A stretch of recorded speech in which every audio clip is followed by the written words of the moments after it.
तो अभी मैं मौजूद हूँ वृंदावन में। आज के इस एपिसोड में मैं आपको पूरा वृंदावन घुमाने वाला हूँ। साथ ही साथ आप एक दिन में बहुत कम समय में कैसे पूरा वृंदावन घूम सकते हैं वो तरीका भी बताऊंगा।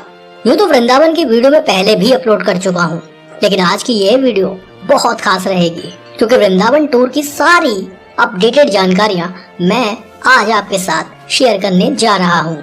और अभी जो समय चल रहा है ना, ये वृंदावन घूमने के लिए सबसे बेस्ट समय है। आधे घंटे की इस वीडियो में आपकी पूरी वृंदावन यात्रा हो जाएगी। तो एक बार बिना स्किप किए इस वीडियो को पूरा जरूर देखिएगा। और ऐसी ही एंटरटेनिंग और इन्फॉर्मेटिव वीडियोस देखते रहना चाहते हैं तो चैनल को सब्सक्राइब जरूर करें। साथ में बेल आइकन दबाने के बाद ऑल बटन पर क्लिक जरूर करें ताकि हमारी आने वाली वीडियोस के नोटिफिकेशन आपको मिलते रहें। कमेंट बॉक्स में जय श्री राम, जय श्री राधे, जय श्री कृष्ण जरूर लिखिएगा। तो चलिए चलते हैं वृंदावन।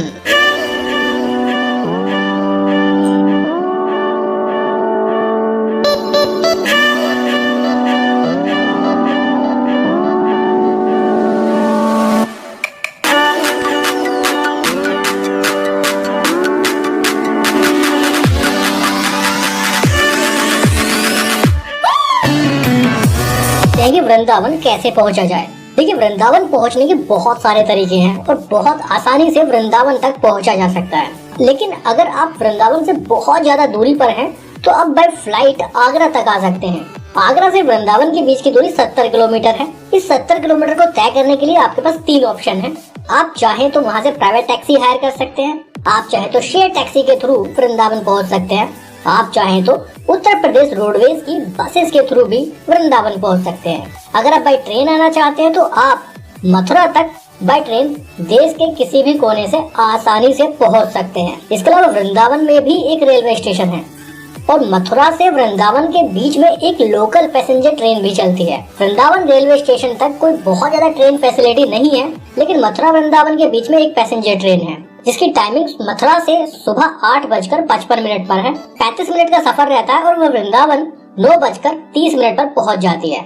दूरी करीब 11 किलोमीटर का सफर रहता है। टिकट वही 15-20 रुपए का रहने वाला है। बट अगर आप बाय रोड आना चाहते हैं, दिल्ली से मैं अगर बात करूं तो बसेस की फैसिलिटी डायरेक्ट आपको वृंदावन तक मिल जाएगी। यमुना एक्सप्रेसवे के थ्रू वो बसेस चलती हैं। 3-3.5 घंटे का समय लगता है, लेकिन वो यमुना एक्सप्रेसवे के वृंदावन कट पर आपको ड्रॉप करेंगे। वहाँ से आपको ऑटो रिक्शा और बैटरी रिक्शा की फैसिलिटी मिल जाएगी। इसके अलावा आप चाहे तो मथुरा तक आ सकते हैं। मथुरा बाय रोड पूरे देश से सीधे तौर पर जुड़ा हुआ है। मथुरा से वृंदावन के बीच की दूरी है करीब 13 किलोमीटर। पहुँचने के तरीके हैं 3। आप चाहे तो बैटरी रिक्शा हायर कर सकते हैं, आप चाहे तो ऑटो रिक्शा के थ्रू वृंदावन पहुंच सकते हैं। 25 रुपए वो चार्ज करेंगे। आप चाहे तो मथुरा की लोकल सिटी बस को यूज करके वृंदावन पहुंच सकते हैं।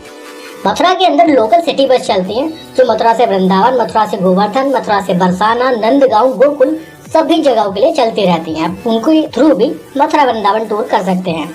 इसके अलावा एक चौथा ऑप्शन है टूरिस्ट बस। राजस्थान, दिल्ली और यूपी के कुछ बड़े बड़े शहरों से पैकेज फैसिलिटी अवेलेबल है जो पूरा मथुरा वृंदावन टूर करवाते हैं। 800 से 1000 रुपए वो चार्ज करते हैं। 2 से 3 दिन का टूर रहता है। कुछ टूर विद फूड रहते हैं तो कुछ टूर विदाउट फूड रहते हैं। ये तरीका भी मुझे बहुत अच्छा लगता है। आप टूरिस्ट बस के थ्रू ये टूर कर सकते हैं। मथुरा वृंदावन में आप आने के बाद देखेंगे भी कि बहुत सारी टूरिस्ट बस वहाँ पर आती जाती रहती हैं। ये वही बस है। तो ये तो बातें हुई वृंदावन पहुँचने तक की।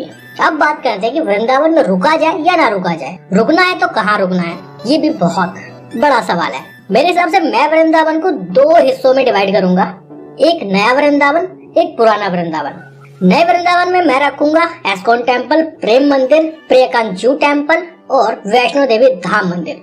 वो जो एरिया है उसे नया वृंदावन बोला जा सकता है। और जिधर बांके बिहारी मंदिर, निधि वन, रंगजी मंदिर मौजूद है उसको पुराना वृंदावन बोल सकते हैं। अब देखना आपको होगा कि आप कौन से वृंदावन में पहुंचते हैं। अगर आप बाय बस वृंदावन में एंट्री कर रहे हैं, वृंदावन का जो बस स्टैंड है वो पुराने वृंदावन में आता है। अगर आप मथुरा से ऑटो रिक्शा, बैटरी रिक्शा के थ्रू आते हैं तो वो भी आपको पुराने वृंदावन में ड्रॉप करेंगे। वहाँ की लोकल सिटी बस भी आपको पुराने वृंदावन में ड्रॉप करेंगी। बट अगर आप अपनी गाड़ी लेकर आते हैं दिल्ली साइड से तो हो सकता है कि आप वैष्णो देवी धाम मंदिर से होते हुए, प्रेम मंदिर होते हुए वृंदावन में एंट्री करें। तो ये आपको देखना होगा कि आप किस तरफ से एंट्री वृंदावन में कर रहे हैं, उसके अकॉर्डिंग आप स्टे कर सकते हैं। बट एक तरीका वो भी है जिसमें आप बिना स्टे किए पूरा वृंदावन एक ही दिन में और चंद कुछ घंटों में पूरा घूम सकते हैं। वो सारा तरीका बताऊंगा। लेकिन फिलहाल रुकने की बात कर ही रहे हैं तो मैं बता देता हूँ कि हम जब वृंदावन गए तो इस बार हमने स्टे किया पुराने वृंदावन की तरफ, द्वारका कुंज में। बहुत बड़ा होटल है, बहुत बड़ा पार्किंग स्पेस है इनके पास। ये जो आप रूम देख रहे हैं इसमें 8 बेड पड़े हुए हैं और हम लोग थे सिर्फ 4। इस पूरे रूम का टैरिफ है करीब 2400 रुपए। यानी अगर आपका 8 लोगों का ग्रुप है तो आपके लिए ये रूम बहुत शानदार रहने वाला है। 2 वॉश बेसिन लगे हुए हैं, 2 ही टॉयलेट हैं और 1 बाथरूम सेपरेट यहाँ पर बना हुआ है। तो पूरा ये रूम 2400 रुपए का पड़ा, यानी पर हेड 300 रुपए का। हम लोग 4 थे तो हमने पूरा ही रूम बुक कर लिया। अब कंफ्यूजन ये बन गया कि कौन बंदा किस बेड पर सोएगा। ऐसे बहुत सारे होटल वृंदावन में मौजूद हैं। ये पुराने वृंदावन की तरफ की मैं बात कर रहा हूँ। इसके अलावा काफी सारे छोटी बड़ी धर्मशाला और आश्रम वृंदावन में मौजूद हैं। अगर आप प्रेम मंदिर साइड आते हैं तो उधर तो होटल्स की भरमार है। बहुत सारे होटल्स वहाँ पर आपको देखने के लिए मिलेंगे। चार्जेस की मैं बात करूँ तो 700-800 रुपए से शुरू होकर 2-3 हजार रुपए तक के रूम आपको आसानी से मिल जाएंगे। आश्रम में और भी सस्ता यहाँ पर हो सकता है और कुछ फ्री धर्मशाला भी वृंदावन में बनी हुई है। तो ये तो बात हुई रुकने की, अगर आपको रुकना है तो। अगर आपको नहीं रुकना चाहते हैं तो वृंदावन में जब आप एंट्री करेंगे तो कोशिश कीजिए आपकी या तो अर्ली मॉर्निंग में एंट्री कर लीजिए या फिर आप 3 बजे के बाद आइए। ऐसा मैं इसलिए बोल रहा हूँ क्योंकि वृंदावन में जो मंदिर है ना, उनके खुलने और बंद होने का एक निश्चित समय रहता है। सुबह के समय खुलते हैं, उसके बाद दोपहर में 12 बजे के आसपास बंद हो जाते हैं और 3, साढ़े 3, 4 बजे के आसपास फिर से खुल जाते हैं। तो कोशिश कीजिए अगर आप 1 डे टूर कर रहे हैं, आपको नाइट स्टे नहीं करना है, तो आप या तो अर्ली मॉर्निंग वृंदावन पहुंच जाइए या फिर दोपहर के बाद। अब मैं आपको वो तरीका बताता हूँ कि कैसे आप पूरा वृंदावन घूम सकते हैं। देखिए, वृंदावन में एक परिक्रमा मार्ग है। अगर आप उस परिक्रमा मार्ग को फॉलो करते हैं तो आप पूरा वृंदावन कवर कर लेंगे बाय वॉक। आपको बिल्कुल भी परेशानी नहीं होगी अगर आप मेरे बताए तरीके से इस टूर को करते हैं तो। मान लीजिए आप नए वृंदावन में मौजूद है। जो परिक्रमा मार्ग है बेसिकली वो नए वृंदावन की तरफ से ही शुरू होता है। प्रेम मंदिर और एस्कॉन टेम्पल के बीच से एक रोड है जिसे भानुमति रोड के नाम से जाना जाता है। उसी को परिक्रमा रोड भी बोला जाता है। हजारों लोग रोज इसी परिक्रमा रोड से अपनी परिक्रमा स्टार्ट करते हैं और पूरा वृंदावन घूमते हुए वापस इसी पॉइंट पर आ जाते हैं। ऐसा करने से आप वृंदावन के सारे मंदिर कवर कर लेंगे और आपको कोई भी परेशानी नहीं होगी, ये मैं दावा करता हूँ। भानुमति रोड यानी परिक्रमा रोड पर जब आप एंट्री करेंगे तो वहाँ से करीब 1.5 किलोमीटर की दूरी पर पुरानी काली दह आ जाता है। लेकिन ये 1.5 किलोमीटर का जो रास्ता है, इस रास्ते में बहुत सारे होटल्स आप देखेंगे, रेस्टोरेंट और ढाबे भी बने हुए हैं। अगर आपको कुछ खाना पीना है तो उसके लिए भी काफी सारे ऑप्शन इस रास्ते में आपको देखने के लिए मिलेंगे। पुरानी काली दह मंदिर पहुँचने के बाद वहाँ से करीब 400 मीटर की दूरी पर राधा मदन मोहन मंदिर आता है। तो कुछ इसी तरह से स्टेप बाय स्टेप आप चलते जाइए और एक एक मंदिर को विजिट करते जाइए। मैं इस लिस्ट में वृंदावन के वो सारे फेमस मंदिर को कवर करूंगा जहां आप जाना जरूर चाहेंगे। पुरानी काली दह से 400 मीटर की दूरी पर राधा मदन मोहन मंदिर है। राधा मदन मोहन मंदिर सड़क से, रोड से थोड़ा सा ऊंचाई पर है। कुछ सीढ़ियां चढ़कर ऊपर जाना पड़ता है। मंदिर में जब हम एंट्री करते हैं तो वहां से वृंदावन का बहुत खूबसूरत हम व्यू भी देख पाते हैं।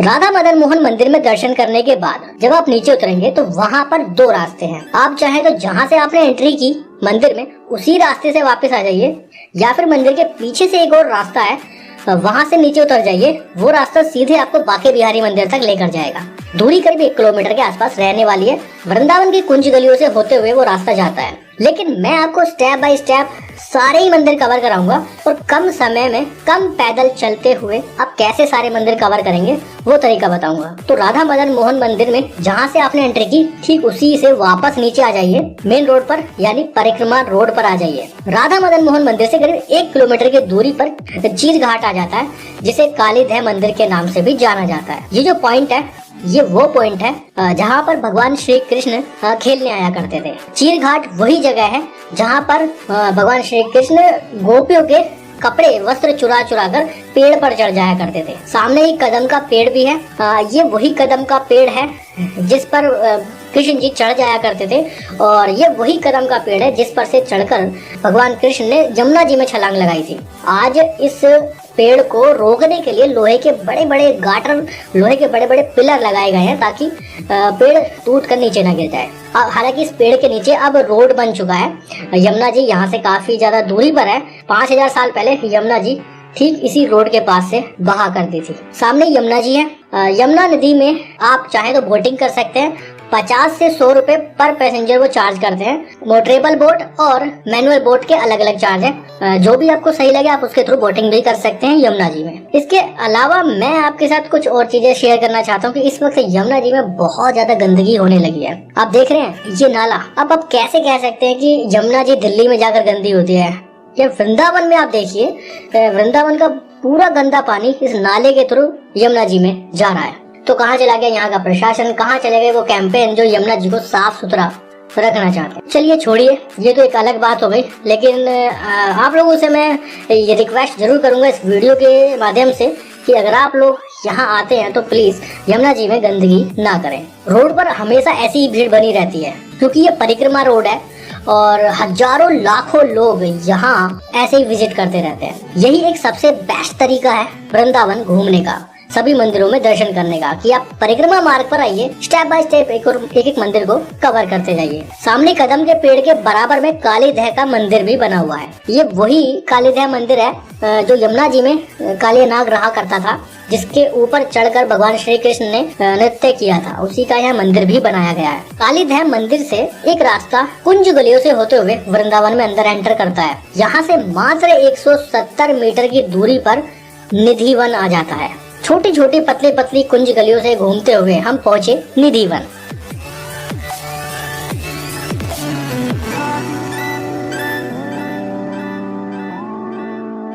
निधि वन के बारे में पूरी दुनिया जानती है। निधि वन वही वन है जहाँ भगवान कृष्ण बंसी बजाने आया करते थे, गोपियों के साथ यहाँ पर डांस नृत्य किया करते थे। वृंदावन आने वाले 99 नहीं 100% लोग निधि वन जरूर देखने के लिए आते हैं। बहुत खूबसूरत जगह है। लोग गेट के पास में ही जूते चप्पल उतार देते हैं, ऐसा ना करें। गेट में एंट्री करने के बाद एक सेपरेट शू स्टैंड बनाया गया है, वहाँ पर शू रखिए। 2 रुपए पर पेयर का वो चार्ज करते हैं और आप अपने जूतों को सुरक्षित रख सकते हैं। वृंदावन की खास बात और मैं आपको बता दूं, जब आप वृंदावन में घूम रहे होंगे, खास तौर पर वृंदावन की कुंज गलियों में या निधि वन के आसपास, वहाँ आप बंदरों से सुरक्षित रहिएगा। यहाँ के जो बंदर है ना, बहुत खतरनाक है। आपके सर पर लगी कैप, आपके आंखों पर लगा चश्मा, आपके हाथ का मोबाइल, पर्स जो भी है ना, सबको छीन कर ले जाते हैं। तो थोड़ा केयरफुल रहिएगा। निधि वन में अब बंदरों से सुरक्षा के लिए जो पैदल रास्ता है उसको लकड़ी के जाल से कवर कर दिया गया है, ताकि बंदर सीधे तौर पर लोगों के पास ना पहुंचे। निधि वन में 3 अलग अलग मंदिर हैं जहां दर्शन करने लोग आया करते हैं। जो शाखाएं आप देख रहे हैं ना, इन्हें निधि वन में मौजूद गोपियों के नाम से जाना जाता है। जो पूरा वन है, ये जो पूरा निधि वन है, आपको देखकर लगेगा कि वाकई में बहुत पुराना है, बहुत प्राचीन है। ये भी मान्यता है कि आज भी डेली रात को भगवान श्री कृष्ण यहाँ पर आते हैं और बंसी बजाया करते हैं।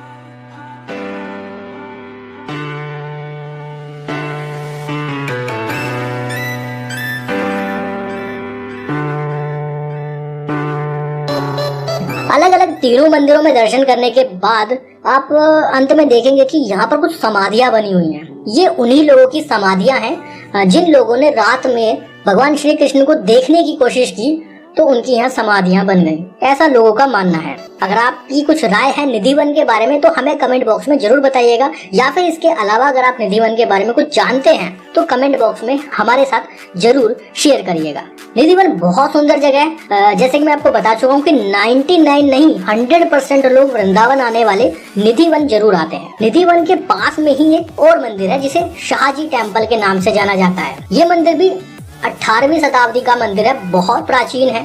मंदिर में जो पिलर लगे हुए हैं ना, वो टेढ़े हैं, इसलिए इसे को टेढ़े खंबे वाले मंदिर के नाम से भी यहाँ लोकल लोग जानते हैं। मंदिर के आसपास काफी बड़ा मार्केट बना हुआ है। मंदिर के ठीक बाहर कुछ दुकानें हैं, वहीं पर शू स्टैंड है, आप अपने शू वहाँ उतार सकते हैं। क्योंकि यहाँ ये खुले में शू अगर आप उतारेंगे, जूते अगर आप उतारेंगे, तो यहाँ बंदरों का आतंक बहुत ज्यादा है। आपके जूते चप्पल सब लेकर चले जाएंगे और जब आप वापस आएंगे तो आपको कुछ नहीं मिलेगा। तो बंदरों से थोड़ा केयरफुल रहिएगा निधि वन के आसपास, शाहजी टेम्पल के आसपास और खास तौर पर वृंदावन की कुंज गलियों में। शाहजी टेम्पल से 900 मीटर की दूरी पर राधा वल्लभ मंदिर आता है। वृंदावन की कुंज गलियों में अभी हम लोग घूम रहे हैं और आप भी हमारे साथ इस वीडियो के माध्यम से कुंज गलियों में घूम रहे हैं। आपको कुछ भी हायर नहीं करना है, ना टैक्सी, ना बैटरी रिक्शा। टैक्सी तो यहाँ चल ही नहीं सकती, रोड इतना चौड़ा नहीं है। बैटरी रिक्शा आपको लेने की जरूरत नहीं है। बाइक भी यहाँ रेंट पर मिलती है, वो भी लेने की जरूरत नहीं है, क्योंकि अलग अलग मंदिरों में आप बाइक कहाँ पर लगाएंगे या कितनी बार बैटरी रिक्शा से विजिट करेंगे। धीरे धीरे चलते रहिए, पैदल चलते रहिए, यहाँ की कुंज गलियों में घूमते रहिए, क्योंकि बहुत सारे शॉर्टकट बने हुए हैं जिससे आपकी दूरी कम हो जाएगी। शाहजी टेम्पल से राधा बल्लभ मंदिर के बीच ही करीब दूरी है 900 मीटर, और इसी बीच में एक और वन आता है निकुंज वन, वो भी निधि वन जैसा ही है। यहाँ भी एक मंदिर है और बंदरों का यहाँ भी बहुत आतंक है, तो केयरफुल रहिएगा। इन सभी जगहों को आसपास के जितने भी मंदिर हैं उन्हें विजिट करते हुए आप आगे बढ़ सकते हैं। राधा बल्लभ मंदिर के बारे में मैं आपको बताना चाहता हूँ कि बहुत खूबसूरत मंदिर है। वृंदावन की कुंज गलियों के बीच बाजार में यह मंदिर बना हुआ है। लेकिन इस मंदिर की खास बात है कि यहाँ से, इस मंदिर में जहाँ से एंट्री करते हैं ना, एग्जिट वहाँ से नहीं होती है, घूमकर दूसरी तरफ से आप बाहर निकलेंगे। मंदिर का इतिहास बहुत पुराना है। यहाँ आने के बाद एक अलग पॉजिटिविटी महसूस होती है।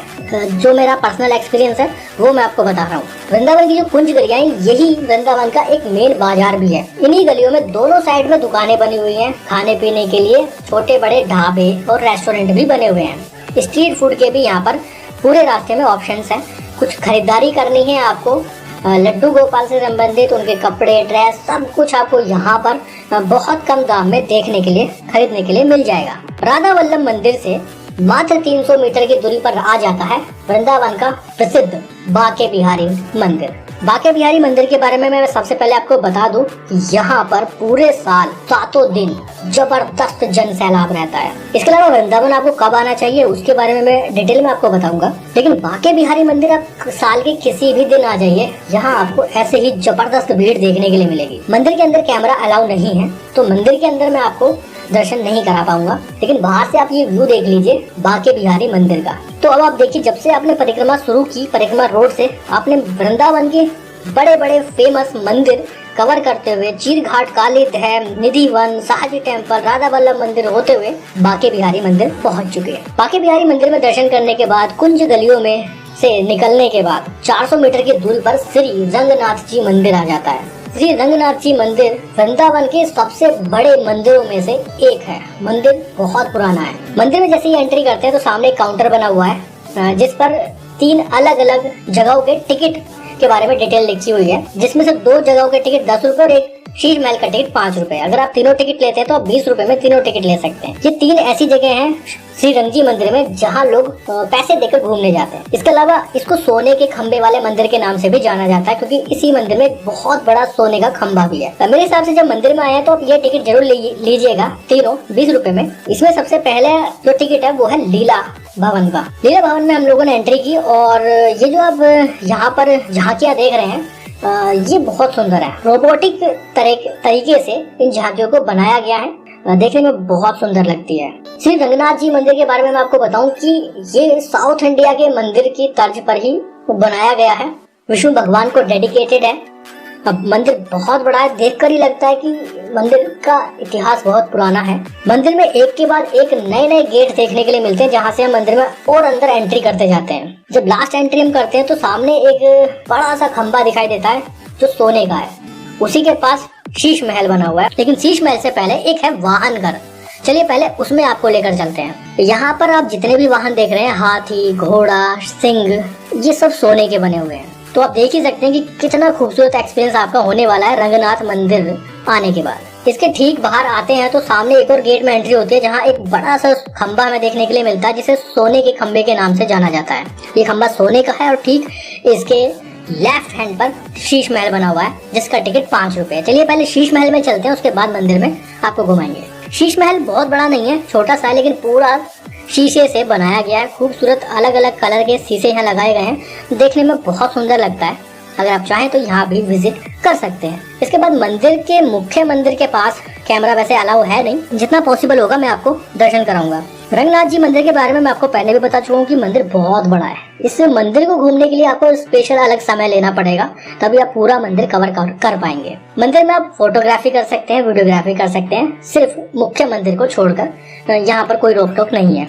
इसके अलावा मंदिर के जब अंतिम गेट पर हम पहुँचते हैं तो वहाँ से बहुत बड़ा व्यू देखने के लिए मिलता है। पास में ही एक कुंड बना हुआ है। इस कुंड के पास लोग बैठे रहते हैं और शाम के समय खूबसूरत नजारे को देखते हैं। तो ये है रंगनाथ जी मंदिर वृंदावन का।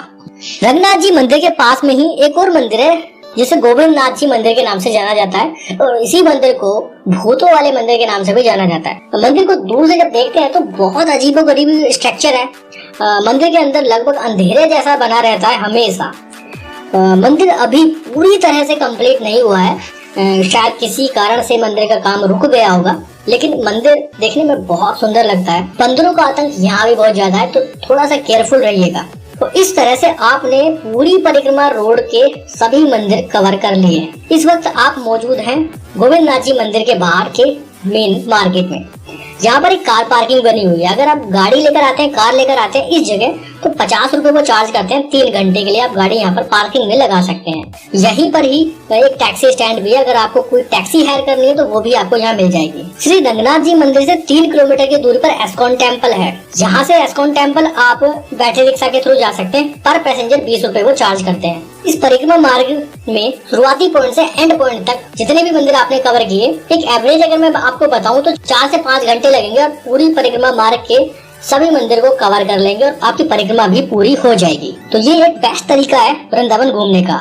अगर आप नए वृंदावन से परिक्रमा स्टार्ट करते हैं तो आप चाहे तो पुराने वृंदावन में जहाँ पर आपने एंड किया श्री रंगनाथ जी मंदिर, वहां से शुरू करके नए वृंदावन तक परिक्रमा कर सकते हैं। हजारों लोग इस साइड से भी परिक्रमा करते हैं और हजारों लोग नए वृंदावन साइड से भी परिक्रमा करते हैं। चॉइस आपकी है, आप जहां मौजूद है वहां से आपकी परिक्रमा शुरू कर सकते हैं। तो इस तरह से 4-5 घंटे में आप पूरा वृंदावन कवर कर लेंगे। जो मंदिर मैंने आपको बताए हैं यही मंदिर मेन है वृंदावन के, जहाँ लोग दर्शन करने आया करते हैं। इसके अलावा एस्कॉन टेम्पल, प्रेम मंदिर, वैष्णो देवी धाम मंदिर, प्रेकांजू टेम्पल, अगर आपको वहां भी विजिट करना है तो प्रेम मंदिर बेसिकली जो लोग विजिट करते हैं वो इवनिंग में करते हैं, क्योंकि अंधेरा होने के बाद मंदिर की जो खूबसूरती है वो बहुत ज्यादा बढ़ जाती है। तो इवनिंग में करेंगे तो ज्यादा अच्छा एक्सपीरियंस रहेगा। एस्कॉन टेम्पल में भी रात के समय बहुत ज्यादा भीड़ रहती है। प्रेम मंदिर पर एस्कॉन टेम्पल के बीच की दूरी करीब 650 मीटर है। उसी बीच से परिक्रमा रोड शुरू होता है, जैसे कि मैं पहले भी आपको बता चुका हूँ। प्रेम मंदिर से 4 किलोमीटर की दूरी पर वैष्णो देवी धाम मंदिर बना हुआ है। इसी बीच में प्रेकांजू टेम्पल भी है। आप चाहें तो बैटरी रिक्शा के थ्रू इस दूरी को कवर कर सकते हैं और इन मंदिरों में विजिट कर सकते हैं। वैष्णो देवी धाम मंदिर के खुलने का भी एक समय है। सुबह खुलता है 8-9 बजे और दोपहर 12-1 बजे तक खुला रहता है। उसके बाद 3 घंटे के लिए बंद हो जाता है और शाम को 3 या 4 बजे फिर से ओपन हो जाता है श्रद्धालुओं के लिए। वैष्णो देवी धाम मंदिर में मोबाइल कैमरा कुछ भी अलाउ नहीं है। आपकी लेदर बेल्ट वगैरह भी अंदर नहीं ले जा सकते। इसके लिए एक क्लॉक रूम मंदिर में बना हुआ है, आप वहाँ पर सामान फ्री को सुरक्षित रख सकते हैं। वैष्णो देवी धाम मंदिर के सामने ही बहुत बड़ी कार पार्किंग है। 100 रुपए वो पार्किंग शुल्क लेते हैं। वैष्णो देवी धाम मंदिर के सामने वाले रोड पर काफी सारे आश्रम है। अगर आपको नाइट स्टे उधर करना है तो वहाँ भी आपको ऑप्शन मिल जाएंगे। इसके अलावा प्रेम मंदिर और एस्कॉन टेम्पल वाले रोड पर भी आसपास में बहुत सारे होटल्स हैं रुकने के लिए। इसके अलावा वृंदावन के बारे में मैं आपको एक चीज और बता देता हूँ कि वृंदावन चाहे तो पैराग्लाइडिंग को भी एंजॉय कर सकते हैं, क्योंकि वृंदावन में भी पैराग्लाइडिंग का एक ऑप्शन अवेलेबल है। मोटरेबल पैराग्लाइडिंग है। मोटरेबल स्कूटर के थ्रू लोगों को उसमें बैठाया जाता है और फिर वो आसमान में उड़ के पैराशूट के थ्रू नीचे उतरता है।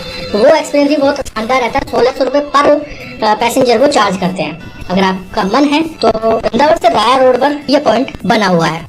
वृंदावन में फूड फैसिलिटी की फूड मिलेगा। इसके अलावा नए वृंदावन की तरफ बहुत सारे कैफे और रेस्टोरेंट भी हैं। इसके अलावा छोटे मोटे ढाबे भी यहाँ बने हुए हैं। स्ट्रीट फूड के ऑप्शंस भी नए वृंदावन, प्रेम मंदिर, एस्कॉन टेम्पल के आसपास बहुत ज्यादा है। खाने पीने के लिए बहुत बड़े बड़े रेस्टोरेंट भी उधर ही बने हुए हैं। पुराने वृंदावन की बात करें तो खाने के लिए बहुत ज्यादा सोर्सेस नहीं है, बहुत ज्यादा लिमिटेड कुछ ढाबे ही बने हुए हैं। कुंज गलियों में भी अगर आप घूमेंगे तो वहाँ पर आप वृंदावन की फेमस बिड़ई सब्जी एंजॉय कर सकते हैं। पूरी सब्जी यहाँ बहुत बेची जाती है, बहुत लोग उसको खाते हैं। इसके अलावा जैसे कि पिछली वीडियो में मैं आपको बता चुका हूँ कि मथुरा आए तो मथुरा के पेड़े ना खाएं, तो ऐसा कैसे हो सकता है। वही पेड़ों की दुकान वृंदावन में भी आप जगह जगह देखेंगे। खास तौर पर प्रेम मंदिर के सामने बहुत सारी दुकानें हैं जहाँ से आप पेड़े खरीद सकते हैं। फिर अगर आप कार से आते हैं तो प्रेम मंदिर के सामने कार पार्किंग बनी हुई है। 100 रुपए वो वहाँ पर पार्किंग शुल्क रहता है। वैष्णो देवी धाम मंदिर से प्रेम मंदिर की तरफ जब हम आते हैं तो प्रेम मंदिर से थोड़ा पहले एक मल्टी लेवल कार पार्किंग भी है। आप चाहे तो अपनी कार को मल्टी लेवल कार पार्किंग में भी लगा सकते हैं। ऐसा करके आप आसपास के सारे मंदिर बहुत आसानी से कवर कर लेंगे। या फिर अगर आप अपनी गाड़ी से आए तो मल्टी लेवल कार पार्किंग में गाड़ी लगाइए और प्रेम मंदिर से आगे परिक्रमा रोड से आपकी परिक्रमा शुरू कर सकते हैं। रंगनाथ जी मंदिर पर एंड कीजिए, वहाँ से बैटरी रिक्शा लीजिए और वापस मल्टी लेवल कार पार्किंग पर आइए तो अपनी गाड़ी उठाकर निकल सकते हैं। तो इस तरह से आपको बहुत कम समय में ये पूरा वृंदावन टूर हो जाएगा। मात्र 5 से 6 घंटे लगेंगे और सारा वृंदावन घूम लेंगे। इसके अलावा अगर कोई और सवाल बाकी रह गया वृंदावन टूर का तो आप कमेंट बॉक्स में पूछ सकते हैं। ये जितनी भी जानकारी दी है मैंने अपडेटेड जानकारी दी है। साल 2023 में अगर आप वृंदावन यात्रा करना चाहते हैं तो ये वीडियो आप लोगों के साथ शेयर जरूर करिएगा।